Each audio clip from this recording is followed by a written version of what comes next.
Hi and welcome back to Bike Speeds. So this week we've got this road bike. This was on the top end of servicing costs and parts and everything else. It was amazing how much we did to this bike. It really shows what you can do with what seemingly on the surface appears to be quite a tired bike to make a beautiful bike again.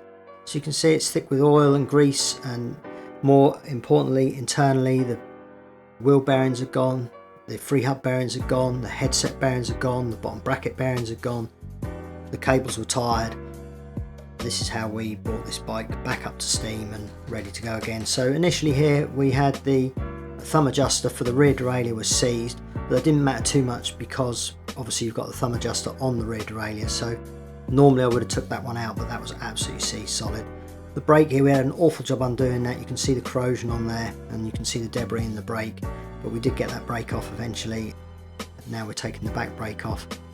And all these parts were cleaned in the ultrasonic cleaner. We have a degreaser in there, water-based degreaser, so it works two ways. It degreases and ultrasonic cleans. Now this was really important. This here is the washer. It's a spacer that's also got a little peg on it, which I'll show you in a moment. And it wasn't seated correctly. It's a safety device. You can see that little peg there. That sits in your chain set, stops that pedal arm coming off if it ever comes loose. That wasn't seated correctly, and I'll show you why in a second. So the bottom bracket there you can see was pretty grimy. And you can see here the thickness of grease in there. You can actually see the groove where the chain runs through the grease. So it was in desperate need of stripping down and servicing. Same with these parts, front derailleur, rear derailleur, thick with grease.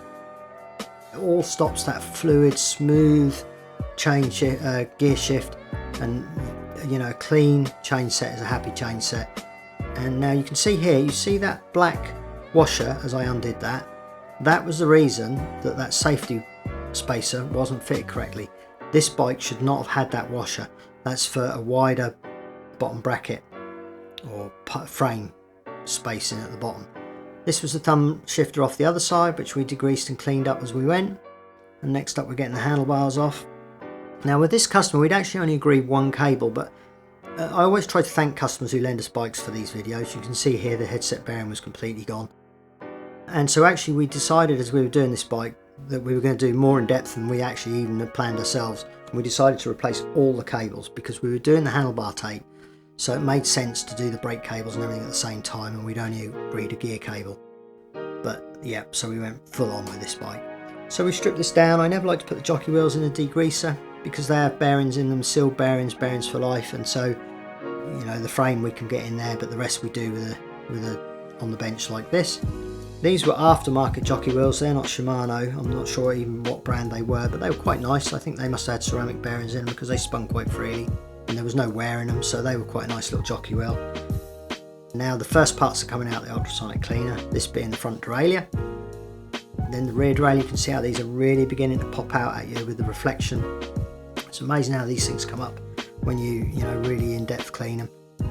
Next up I took that chain set apart because obviously we had that thick grease that the chain was trying to run through. That's all killing watts out your power.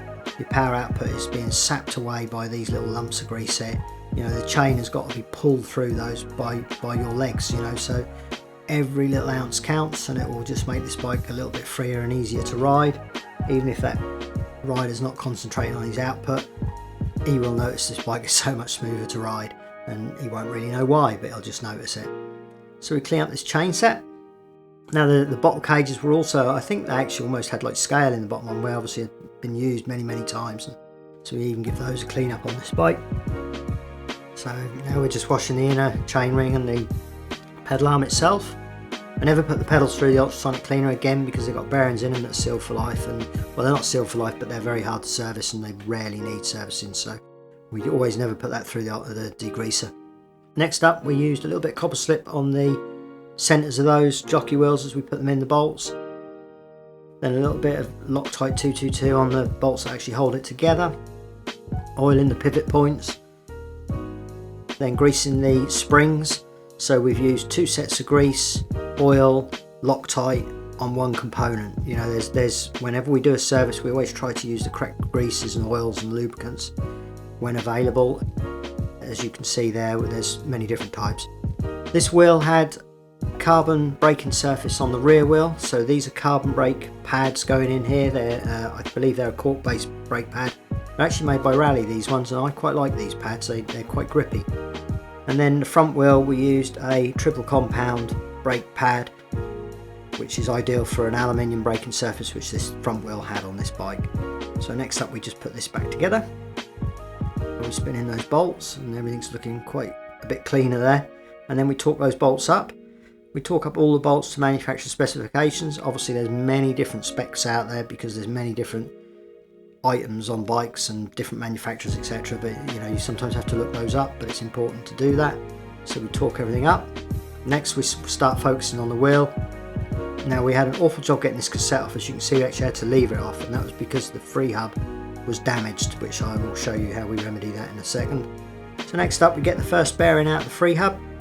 There's a spacer in there, so you can't use a puller on that to pull it out because the spacer would just be in the way.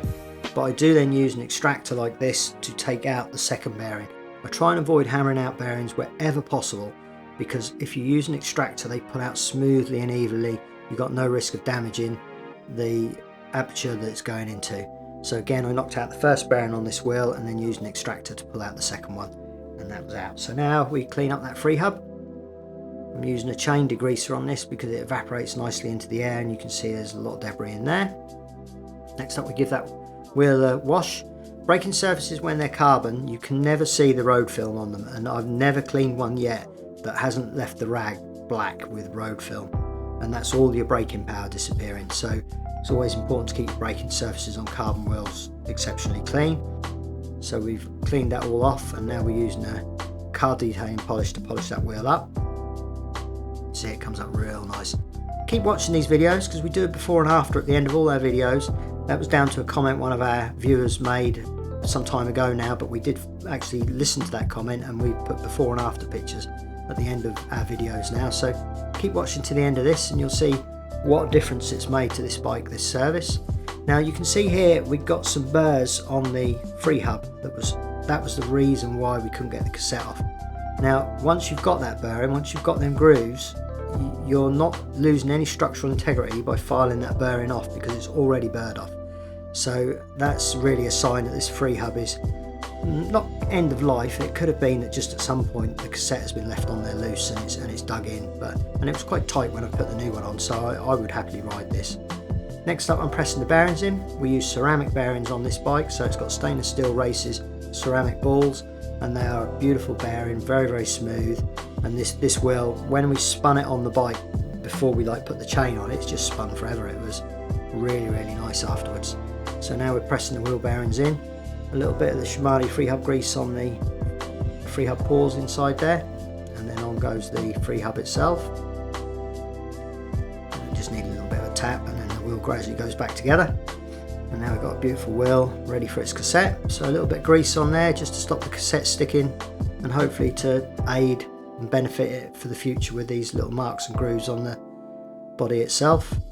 And then we torque that up, and then a little bit of grease on the skewer before that goes on. You can see how that spuns freely in my hand. Next up, we wash the frame down.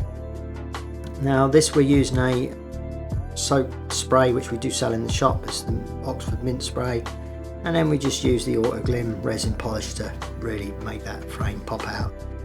Now this is a 2-day process when we film a bike, so this is the end of day one. We always like to get the frame cleaned and everything cleaned, ready for a rebuild.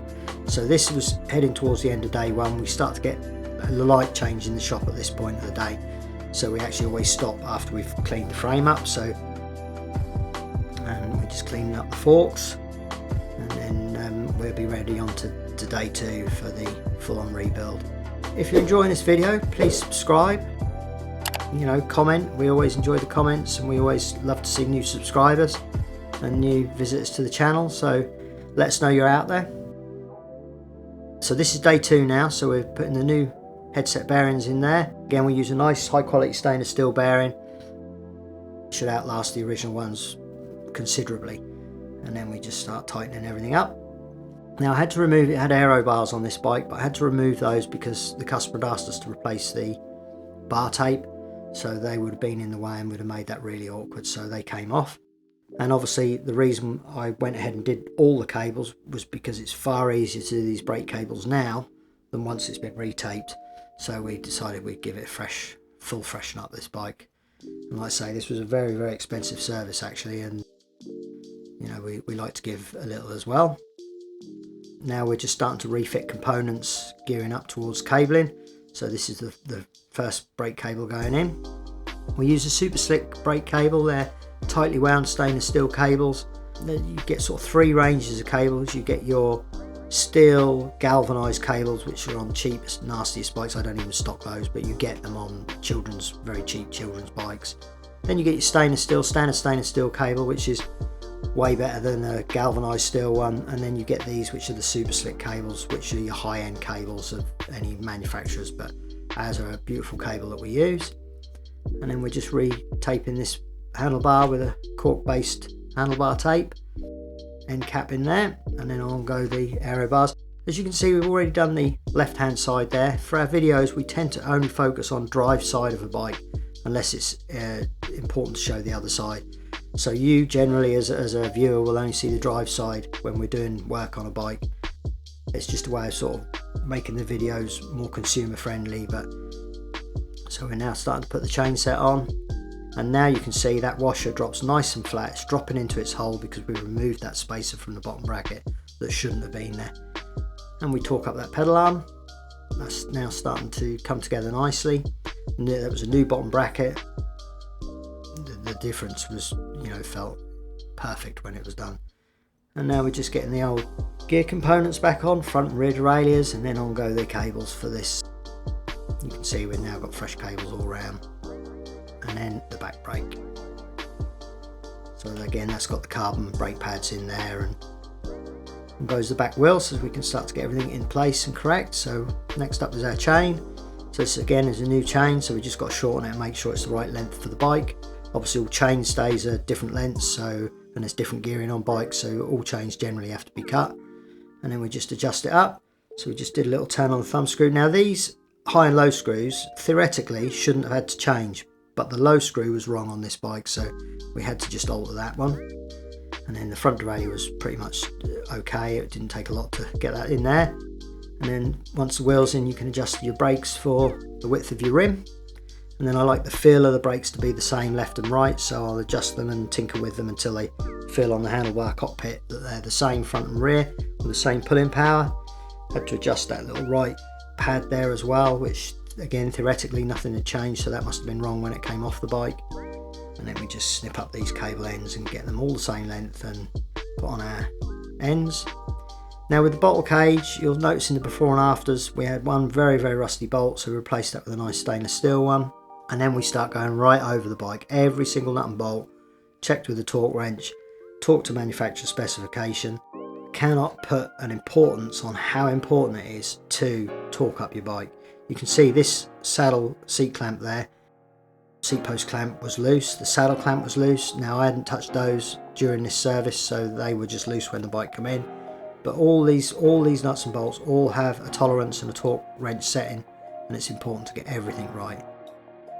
Finally, we give them tyres a good old pump up, and new valve caps on there, and then a little detail. We put a little bung in the end of the aero bars that wasn't there before. And as you can see from these before and afters, this bike came up beautifully. So thanks for watching.